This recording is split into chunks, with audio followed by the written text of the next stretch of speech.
Kakinada rural నియోజకవర్గం కరప మండలం పెడగుదురు రహదారి మధ్యలో గల శ్రీ కాశీ వరహి అమ్మవారి ఆలయం భక్తులతో కిటకిటలాడింది. ఆషాఢ మాసం గుప్త నవరాత్రుల్లో భాగంగా 7వ రోజు అమ్మవారికి ఆలయ అర్చకులు చెరుకూరి సుబ్బన్న ఆధ్వర్యంలో అమ్మవారికి గణపతి పూజ, పంచామృత అభిషేకాలు నిర్వహించారు.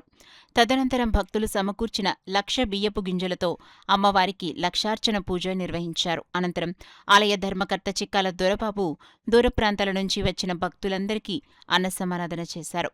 అదేవిధంగా అమ్మవారి ఆలయం వద్ద రద్దీ ఎక్కువగా ఉండటం వల్ల వృద్ధులు, వికలాంగులు దర్శించేందుకు రావటం గమనించి వారిని దగ్గరుండి ఆలయ ధర్మకర్త చిక్కాల దొరబాబు దర్శనం చేయించారు.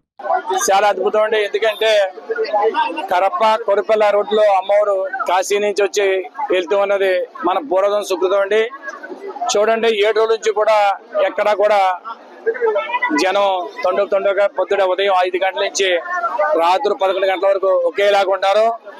ఇటువంటి భాగ్యం మనకి పూర్వజం సుకృతం ఉంటే కానీ జరగదండి. అటువంటిది ఈ కొరిపల్ల కరప రోడ్ లో అల్లుతూ ఉన్న అమ్మవారు ఇక్కడ కాశీ 2000 కిలోమీటర్ల దూరంలో ఉన్న అమ్మవారు చాలా స్వచ్ఛంగా ఉంది. ఎందుకంటే చాలా మంది ఇది అయిపోయింది, అదేంటంటే అంతకంటే ఏం కావాలండి. ఏదైనా అమ్మ ఎక్కడైతే బలంగా ఉంటుందో కుటుంబంలో, అలాగే ఇక్కడ కూడా అమ్మ బలంగా ఉంది. ఎంత జనాన్ని తెచ్చుకుందంటే అమ్మవారి గొప్పతనం తప్ప మాది కాదు.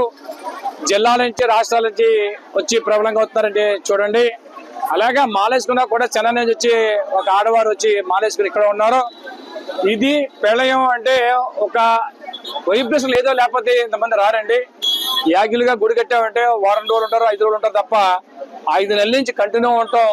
ఈ గుప్త నవరాత్రిలో కాశీ వారాల అమ్మవారికి చేతం అనేది పూర్వజన సుకృతిగా భావించి ఎంతమంది సమూహంతో చేతనం.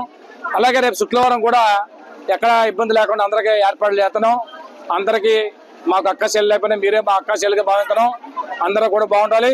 ప్రతి ఇంట్లో కూడా పిల్లలు కలిసి వస్తే కుటుంబం బాగుంటుంది కాబట్టి అందరూ బాగుండే సంకల్పంతో లోక కళాన్ని నిమిత్తం చేసాం. అందరికీ నమస్కారం అండి.